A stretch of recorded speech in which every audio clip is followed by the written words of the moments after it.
Olá, bom dia a todos, sejam bem-vindos. Vamos ter a oportunidade de fazer aqui a entrevista a David Busam, que vai estar em Lisboa em março, para dar um curso de YNSA e Mingzhu em acupuntura craniana. E para isso, vamos começar dando as boas-vindas ao professor e fazendo algumas perguntas para conhecer mais a história e o background do professor. Good morning, David. Good morning, Pedro. Good morning to you all. Yeah, how are you feeling? You're good? Yeah, I'm feeling great. Perfect. Great. Great. Let's do our task for today. That is let you know a bit of your work, and for the first question I will try to understand what initially inspired you to pursue a career in Chinese medicine. Can you share your story with us, Uh, please? yeah, I actually wanted to pursue. I was more interested when I was growing up. I was always interested in medicine and cultures and all that. And when I at some stage I was actually very much interested in actually anthropology. And I wanted to really study anthropology. And because it's such a broad subject, I actually met a few anthropologists when I was traveling around the East, especially in India, and they said, okay, found a topic that's interesting for you, and then you can be specific in that. So I actually wanted to do anthropology and ancient medicine. That was interesting for me. And then actually, then I traveled to India, and in India, actually, I got interested into Ayurvedic medicine, and that's what I wanted to study was Ayurvedic medicine. But in Israel, there was nowhere to study it, and that meant I had to come to India and spend 6 years in India and study. And with the English and the difficulty and high level of English, I was kind of startled by that. So I decided in Israel we had Chinese medicine, so I decided to study Chinese medicine, and afterwards go learn anthropology. Mhm. And I studied Chinese medicine and here in Israel, and I got hooked on it. And actually, ever since then, I've just hooked and never thought back about going to learn anthropology. But it's still, even when you learn Chinese medicine, you are learning about the culture of China. So, because you can't differentiate and say, okay, it's only Chinese medicine, no culture. You have to understand the culture also to understand the Chinese medicine. So that was great and fantastic for me. Yeah. Do you remember some names of the teachers at that time? Of Chinese medicine, of my Yeah, that teachers. Chinese medicine in Israel that time. I studied from Ronnie Sapir, who Mhm. was the head of the school. He's a student of Van Buren, of the stems and branches Yeah. from the Mhm. ICOM in the UK. Mhm. All my teachers came studied from the UK, Shachavalis, Noam Baumatz, Yossi Morgenstern. And they actually, a lot of them were students of Van Buren themselves. And I studied stems and branches and five elements in school. Yeah, that's great. And can you explain your perspective on how Chinese medicine has evolved over the years? What's your thoughts about it? Since you are already experienced practitioner, what are you seeing in that direction? So I remember even, let's say I finished studying about 20 years ago. So when finished studying, I remember when we were trying to explain to our patients what are the meridians or what are the channels. And a lot of times say, oh, I remember my answer was, oh, it's these very unique energy channels in your body. You can't see them, can't see them, and except you can't see them, but you can feel them. And that was one of the perspectives I was explaining for them what you're talking about. But actually, what I've seen what has involved very much recently is also now we know that channels are not these kind of things, energy points that you can't see. It's very much connected to the physiology of the body.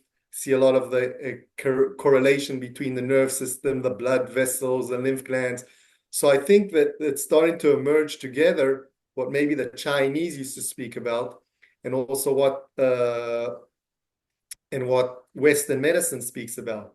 And especially you found a lot of connections when you go into the Jinglu theory or the channel theory. And then you start seeing, okay, this is what they mean. And you like Wang Ji, what he speaks about, or even Master Dong.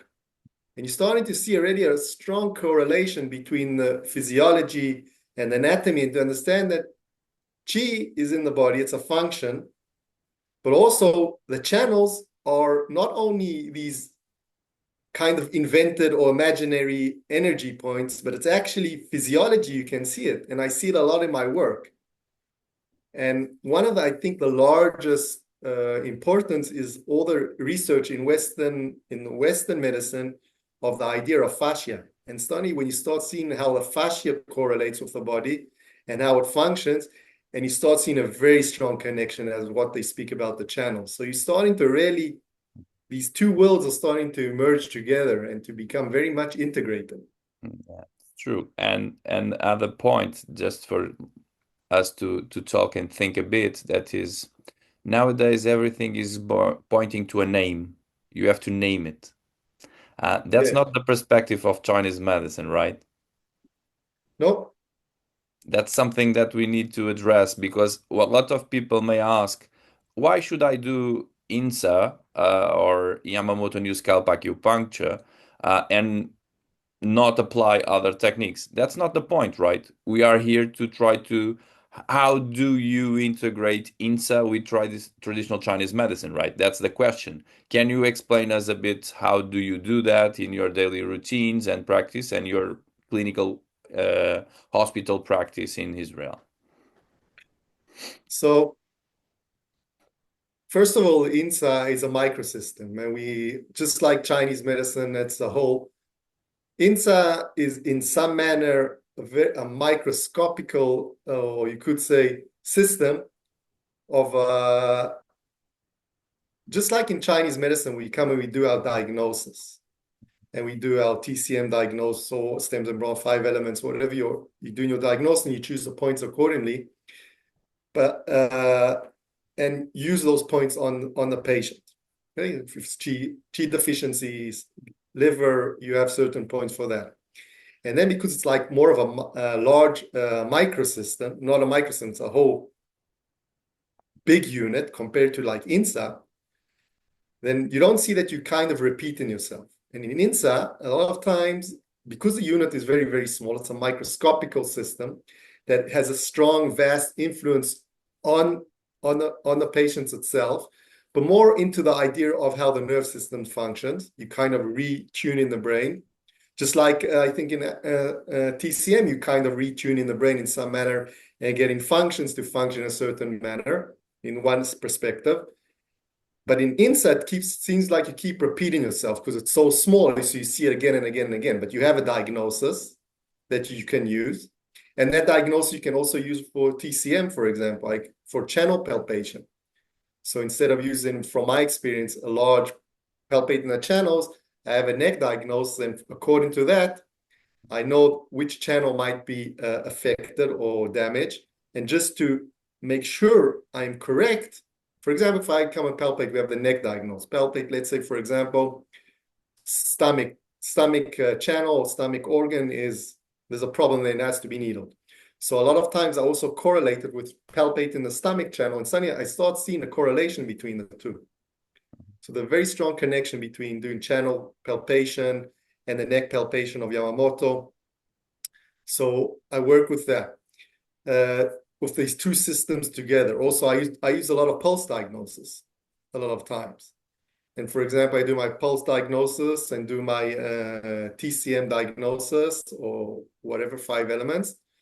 And then if the patient, let's say, has pain, for example, or neurological problem, then I kind of trying to tonify and strengthen him using body acupuncture. And then it gives a strong influence and actually makes YNSA a lot more effective. If he has, let's say, a Qi deficiency, I use body acupuncture to tonify Qi, okay? Because you need Qi to have an effect on the patient. And once I've tonified Qi, no matter if it's moxibustion, etc., and then I do YNSA, I have a stronger effect on the patient. So, for example, if it's not responding to other points for pain, for example, or back pain, suddenly when after I've done the body acupuncture, do the YNSA, suddenly instantly the pain's gone. And I do that in the hospital as well on certain patients. So I actually work with them integrated. Unless what I want to do in my practice is I want to combine manual therapy because I work a lot with neurorehabilitation. And one of the ideas is to stimulate the brain as much as possible. So I use scalp acupuncture, not only Yamamoto, but also Jiao style scalp acupuncture, combine it together, and then they go do the physiotherapy, occupational therapy, and then we actually, again, give it another push to stimulate the brain and influence it.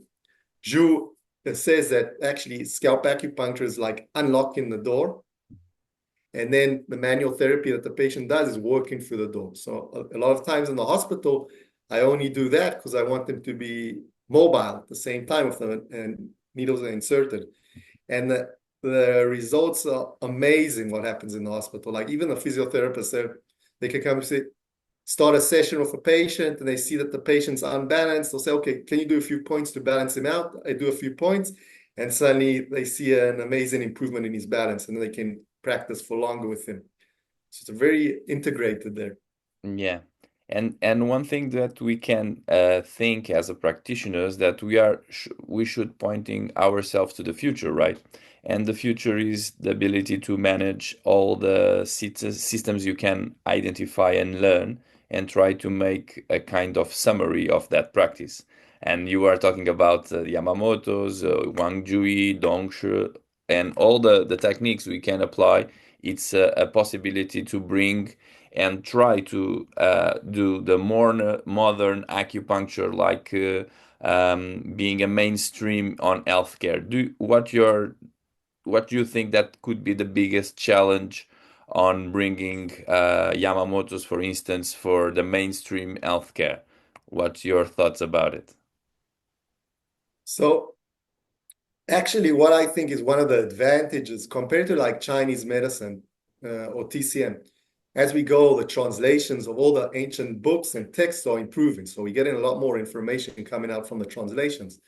But Yamamoto scalp acupuncture or any, basically, let's put Zhu aside, but Jiao, it's very, very modernized and all the terminology is westernized.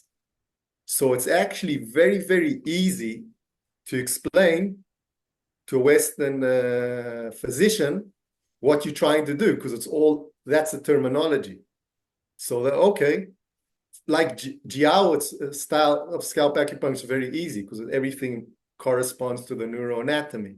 So already by even needing, oh, you're trying to affect the homunculus of the motor or the sensory line, you're trying to affect the balance. So it's very, very comfortable. And because the terminology is very westernized, very easy to explain. Yamamoto, in some cases, a bit more difficult because it's not really neuroanatomy. But I actually do use it to explain what we're trying to do and what areas we're trying to needle. I used many times the fascia to explain what I'm doing because it's actually a kind of a gate for also the language barrier between Chinese medicine and etc. And in Israel, it's very much acceptable because in Israel, like we don't have Chinese acupuncture in Israel is not regulated by government. It's not a law. Anyone can practice it. You can do a course for a week and say I'm a practitioner. But we are a superpower in that we have it in all our Western facilities. Mhm. We have it in nearly every hospital here in Israel. We integrate it into the departments itself. Mhm. And that's very, very unique for what's happening out in the West. Very much like what's happening in China is happening in Israel. So we integrated. So the stage that I have to explain what I've done in Israel is already got long past. Clinically, they see the results. They don't argue with the results. Say, okay, try to explain. I explained what I'm trying to do. Always bring it into their terminology because I'm an alien in Western medicine, kind of. And once you explain, say, oh, okay, as long as the idea, if we're not harming the patient, we improve it. Why not try it? Yeah. And that's And very unique here. And that's unique. Yeah, that's the word I can use. And maybe in the future we'll see how we as Western countries start to embrace that challenge too, because it will be a challenge for sure. And in that direction, do you remember any case that you really felt that you have a significant impact on the patient's recovery? Do you pick one of your main successful cases? Yeah, actually, it's in the hospital. Actually, very recently, I have many of this, but this is just because it pops into my very recently. The idea is sometimes when you do scalp acupuncture, for it's also a good example, you don't see any change, you don't see any change, you don't see any change, but something is changing that you can't visualize it, you can't see it. Okay, but something in the brain is changing.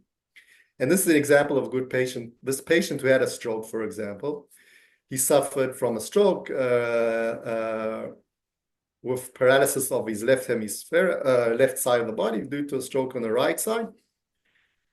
And the idea was in the beginning, was in a wheelchair, hemiplegia, and we were working in the, and I keep working on his balance because he always was pushing to one side, and every time in the sessions was improving the balance, but the arm, for example, wasn't moving for at all.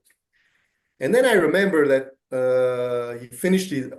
In that day, we kind of didn't have time to do the physiotherapy with acupuncture. So as he finished his physiotherapy, I came and I put in the. He said, "Oh, come put in the needles." I put in the needles, and then I asked him, "Okay, now move your hand." Okay, and suddenly I said, "Try move your hand," and he done this, which was very new. So he goes, "Wow, this is new." I said, "Okay, let's wait a few minutes. Keep every now and then come back and do that." He said, "I couldn't do that before." And then after about 10 minutes, I came back to him and said, "Try pick your hand up to your mouth." And then he went, whoop, like this. And he was, wow, he was amazed. So the idea is that suddenly you put in the needles. I used in that combination of Yamamoto and Jew style. And suddenly things clicked. All the wires got rewired together somehow. And suddenly it clicked. And then he had that motion. And that was an amazing effect because afterwards he could move his hand already. Physiotherapy and occupational therapy from that moment of the needle in his hand was back into function.